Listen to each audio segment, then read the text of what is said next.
Ingat, orang kaya, Allah memilih kamu untuk menjadi kaya. Bukan sebab cerdik kamu, bukan sebab plan kamu, bukan sebab kerja keras kamu. Allah pilih tak harta tu bilion-bilion, juta-juta di tangan kamu, nak tengok takat mana kamu bantu orang susah. Nabi masuk syurga. Nabi kata siapa majoriti ahli syurga? Orang miskin. Orang kaya duduk mana?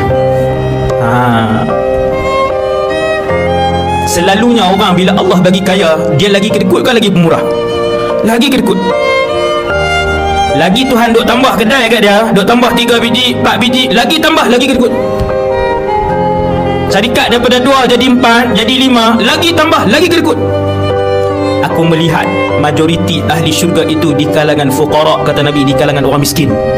Majoriti miskin. Orang kaya duk mana? Jaga-jaga orang kaya, jaga-jaga. Jangan berasa sedap, jangan berasa senang. Majoriti kalian di dalam neraka. Orang kaya, majoriti kalian di dalam neraka. Ada orang kaya dalam syurga? Sikit.